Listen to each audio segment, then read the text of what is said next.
Բարի երեկո ամենքիս։ Դեկտեմբերի 9-ին նշում ենք Սուրբ Կույսի հղացման տոնը։ Քրիստոսի մայրը, ամենագովելի Սուրբ Կույս Մարիամ Աստվածածինը, ծնվել է ամուլ ծնողներից։ Նա Աստվածատուր է, որովայնից ընտրյալ զավակ, եւ նրա ծնունդը հրեշտակն է ավետել։ Մարիամը սերում է քահանաների ու թագավորների տոհմից, քանզի նա, ով նրանից պիտի ծնվեր, քահանա է ու թագավոր։ Մարիամի հայրը Հովակիմը Հուդայի թագավորական ցեղից էր, իսկ մայրը Աննան Ղևի Ահարոնի զարմերից Մաթան քահանայի դուստր է։ Մաթան քահանան 3 դուստր ուներ։ Առաջինի անունը Մարիամ էր, Հովսեփ Աստվածահոր որդիների մայրը, ով ծնեց Սաղոմեին, Սուրբ Կույսի մանկաբարձուհուն։ Երկրորդը Սովյուեն էր, նա ծնեց Եղիսաբեթին, Հովանես Մկրտչի մորը։ Իսկ երրորդը կրտսերը Աննան էր, ով Գալիլեայում ամուսնացավ Հովակիմի հետ եւ ծնեց հրաշագեղ Մարիամին։ Այս երեքը Մարիամը, Եղիսաբեթը եւ Սաղոմեն 3 քույրերի դուստրեր էին։ Հովակիմն Իսրայելի որդիների տոհմից էր, Հուդայի ցեղից, Դավթի թագավորական տնից։ Նա բարեպաշտ, բոլորի կողմից սիրված, Աստծո երկյուղն ունեցող անձնավորություն էր եւ սուրբ սրտով, անկեղծ մտքով ու հոժար կամքով ծառայում էր Աստծուն։ Աննան ու Հովակիմը լինելով պարկեշտ ամուսնության մեջ երկար տարիներ զավակ չէին ունենում, քանզի Աննան ամուլ էր։ Սուրբ Աննան տրտմում էր, քանի որ զավակ չունենալը ամոթ էր Իսրայելում։ Հովակիմն ու Աննան արտասուքով եւ աղաղակներով անընդհատ Տիրոջից զավակ էին խնդրում։ Հովակիմը հույժ հարուստ էր եւ Աստծուն կրկնակի ընծաներ էր մատուցում։ Մի օր էլ, երբ Իսրայելի որդիներն ընծային մատուցում Տիրոջը եւ Հովակիմն էլ նրանց հետ էր, Ռուփիմ քահանան նրան ասաց. «Դու իրավունք չունես առաջինը ընծաներ մատուցելու Աստծուն, որովհետև չունես զավակ Իսրայելի մեջ»։ Հովակիմը տխրեց եւ դուրս գալով Տիրոջ տաճարից գնաց լեռները հովիվների մոտ, որոշելով այլևս տուն չվերադառնալ, չուտել ու չխմել, մինչև որ Աստված չողորմի իրեն։ Նա աղոթքն իր համար կերակուր դարձրեց եւ իր արտասուքը խմեց։ Այդ իմանալով նրա կինը Աննան սքի հագուստներ հագավ եւ օր ու գիշեր արտասվում էր։ Մի օր 9-րդ ժամին Աննան աղոթքի է կանգնում Տիրոջ առջև ու ասում. «Հիշիր Տեր քո աղախն ու տառապանքները եւ օրհնիր ինձ, ինչպես օրհնեցիր Սարայի արգանդը տալով նրան Իսահակ որդուն»։ Այդպես աղոթում էր եւ երկինք նայելով լալիս։ Այդ ժամանակ Տիրոջ հրեշտակը երևաց նրան ու ասաց. «Աննա, Աստված լսեց քո աղոթքը եւ ահա պիտի հղանաս եւ դուստր պիտի ծնես, ով անունը տարածվելու է ամբողջ երկրում, եւ նրան պիտի տիրես Տիրոջը Աստծո տաճարում։ Եվ ահա Հովակիմի ամուսինը գալիս է խոյելով, լոխազներով ու զվարակներով, քանզի Տերը լսել է նրա աղոթքները»։ Հովակիմը նույնպես Տիրոջ հրեշտակից ավետիս էր ընդունել եւ վերցնելով ընտիր ու անարատ 10 ոչխար Տիրոջն ընծայելու համար, 12 զվարակներ քահանաների ու ծերերի համար եւ 100 այծերել ժողովրդի համար, իջնում է սարից եւ ընծաները մատուցելուց հետո գնում իր տունը եւ նրա կինը Աննան հղիանում է։ Հետագայում Աննան արժանանում է նաեւ իր թոռան Հիսուսի տեսությանը, սակայն այդ ժամանակ Հովակիմն արդեն մահացել էր։ Սիրելիներ, ահա բոլորդ իմացաք, թե ինչպես է հղիացել Սուրբ Աննան եւ ինչպես է ծնվել Սուրբ Կույսը։ Նորից հիշենք հրեշտակի խոսքերը. «Ահա դու պիտի հղանաս եւ մի դուստր պիտի ծնես, ում անունը տարածվելու է ամբողջ երկրում»։ Իսկ ավետարանում կարդում ենք հետեւյալ խոսքերը. Հրեշտակը գալով նրա մոտ ասաց. «Ուրախացիր, ով շնորհընկալ, Տերը քեզ հետ է»։ Եվ հետո թե «Մի վախեցիր, Մարիամ, որովհետև Աստծուց շնորհ գտար,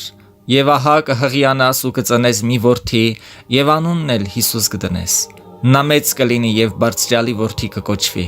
եւ Տերը Աստված նրան կտա նրա հոր Դավթի աթոռը, եւ նա հավիտյան թագավորի Հակոբի տան վրա,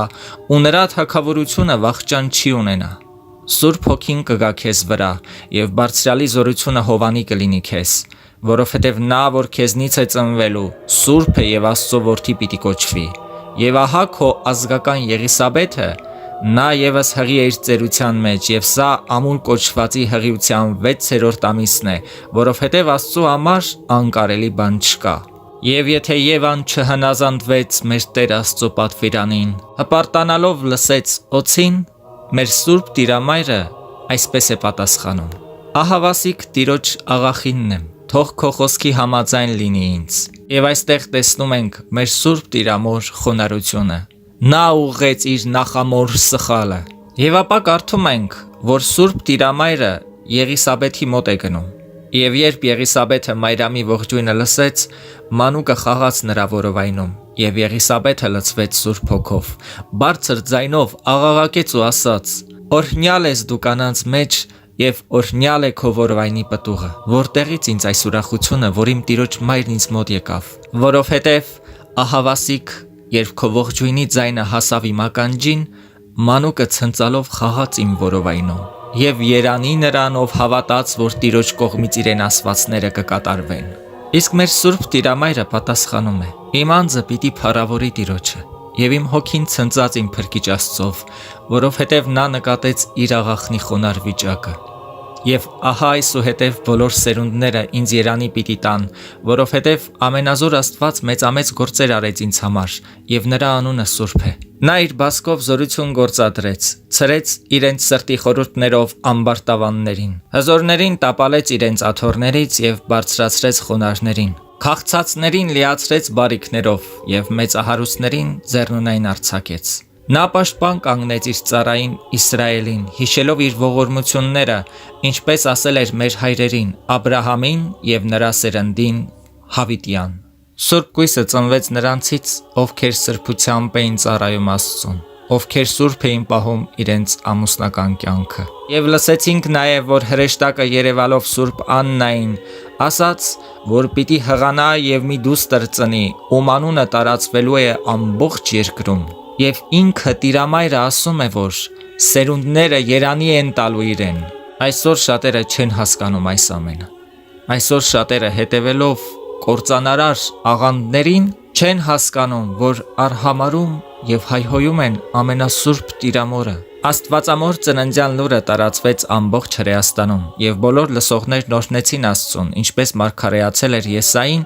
Սուրբ Գույսի եւ առաքյալների մասին։ Եսայու մարգարեության մեջ գրված է. Պիտի ճանաչվի նրանց զավակը ազգերի մեջ եւ նրանց սերունդները ժողովուրդների մեջ։ Ամենքն էլ երբ տեսնեն, պիտի ճանաչեն նրանց եւ ասեն. սրանք Աստծո օրհնյալ զավակներ են, ու ցնծությամբ պիտի ուրախ լինեն ի Տեր։ Եթե Սուրբ Երեմիան ընտրվել էր մինչև իր ծնվելը ըստ այս խոսքի, դեռ քեզ որովայնում չստեղծած ես ընտրեցի քեզ,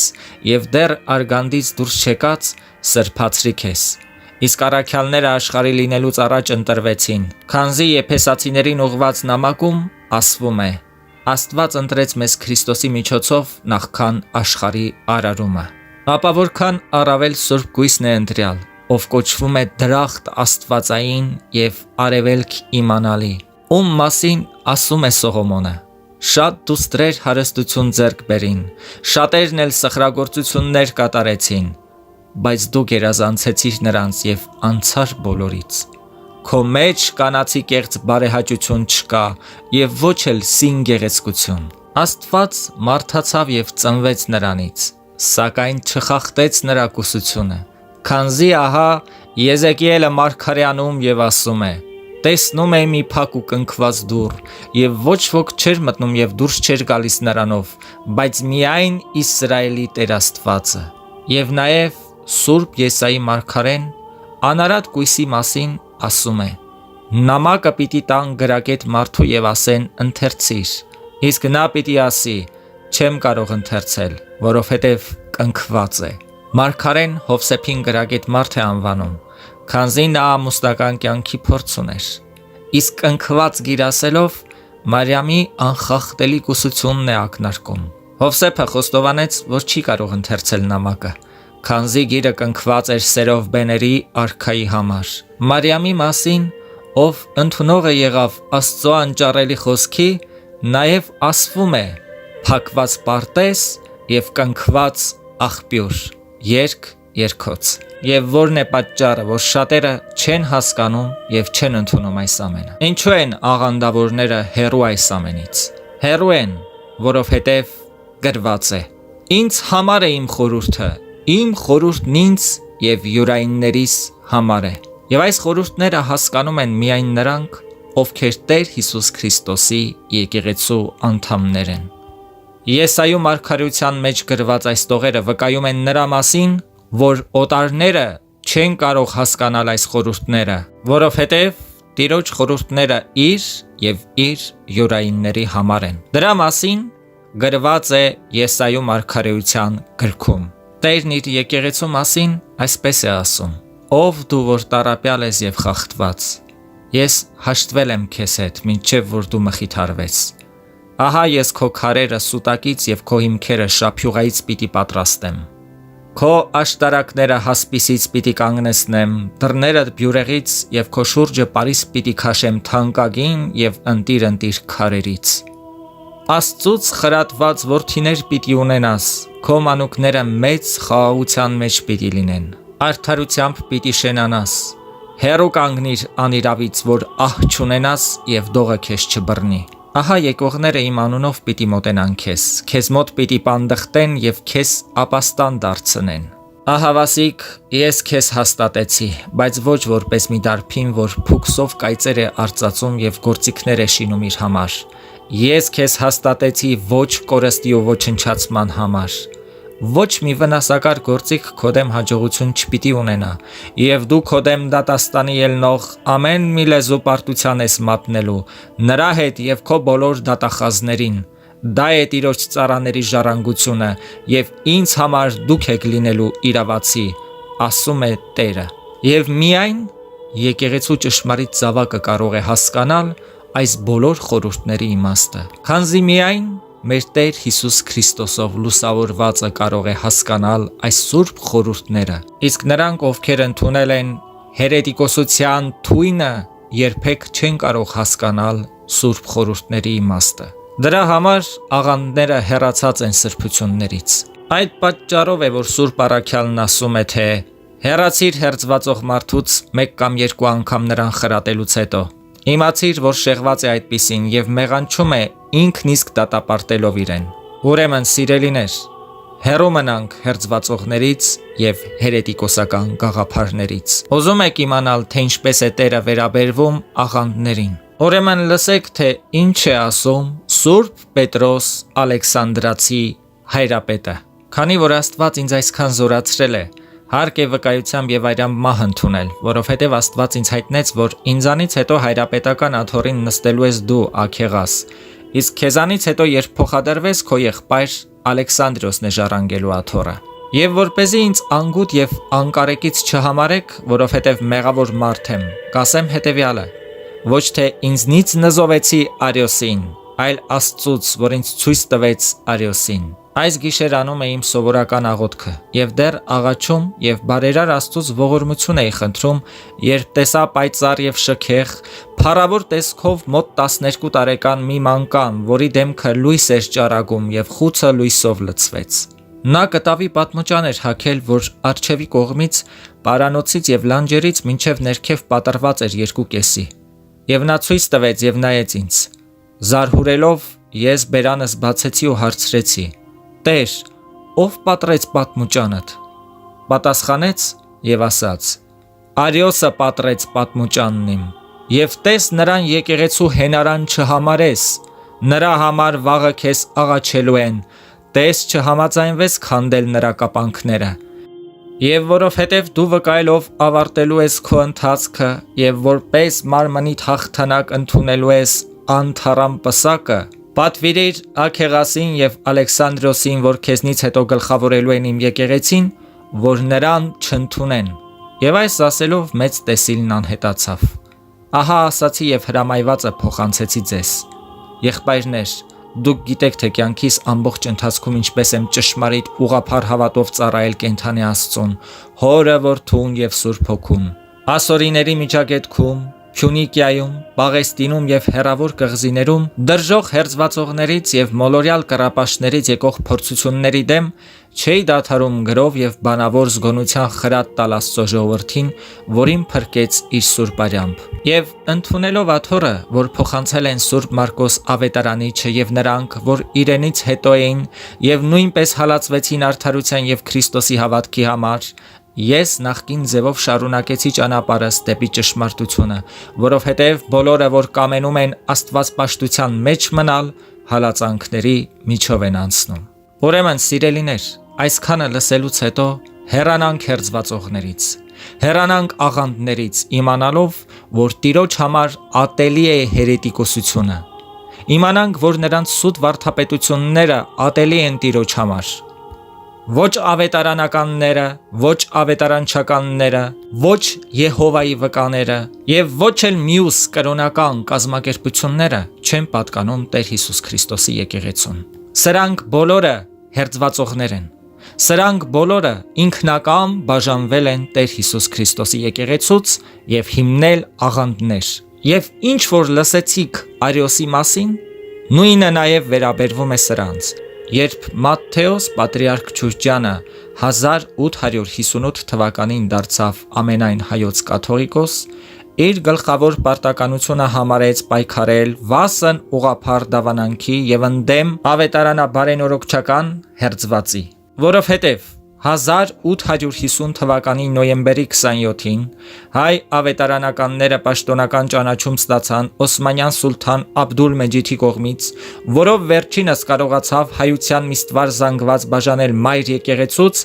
եւ օտարացնել հայությունից։ Դրա համար ամենայն հայոց կաթողիկոսը 1861 թվականի ապրիլի 25-ին կաթողիկոսական բանադրական կոնդակ արձակեց բողոքականների, այսինքն նույն ավետարանականների դեմ, որով քահանաներին պատվիրում էր այսպիսիներին հայ եկեղեցի չընդունել եւ եկեղեցական սուրբ խորհուրդներին չարժանացնել։ Առ այսօր այդ բանադրանք նզովքը հայ առաքելական սուրբ եկեղեցին չի վերացրել եւ բոլոր ավետարանական հերձվածի հետևողները դրատակ են եւ որևէ մեկը իրավունք չունի վերացնել այդ նզովքը, մինչեւ վերջիններս մեղայականով չհրաժարվեն իրենց հերետիկոսությունից եւ զղջմամբ ու ապաշխարությամբ վերստին չմիանան մայր եկեղեցուն։ Ամենայն հայոց կաթողիկոսը իր կոնդակով հայ եկեղեցուց վտարվածներին վերստին եկեղեցի ընդունելու համար նախապայման է դնում, որ նրանք զղջան, ընդունեն իրենց մոլորված լինելու հանգամանքը, զղջան եւ խոստովանեն, ընդունեն առաքելական եկեղեցու ծեսերը, սուրբ խորհուրդները եւ սուրբ ավանդությունը։ Միայն այս դեպքում կարող ենք ընդունել նրանց որպես եկեղեցու անդամներ։ Աստված օրհնի ամենքիդ։ Հեռու մնանք հերետիկոսությունից եւ աղանդներից։ Հավատարիմ մնանք մեր Տեր Հիսուս Քրիստոսի եկեղեցուն, հայ առաքելական սուրբ եկեղեցուն։ Հավատարիմ մնանք ուղղափառ հավատքի մեջ։ Սրա հետ միասին երբեք չհպարտանանք։ Չասենք, թե ճշմարիտ եկեղեցու զավակներ ենք եւ որևէ մեկից ավելի լավն ենք։ Ոչ, մնանք ճշմարտության մեջ եւ խոնարհ լինենք։ Աղոթենք մոլորյալ հոգիների համար եւ ատենք հերետիկոսական ուսմունքները։ Փառք Հորը Որդուն եւ Սուրբ Հոգուն, այժմ եւ միշտ եւ հավիտյանս հավիտենից ամեն։ Փառք Սուրբ Երրորդությանը։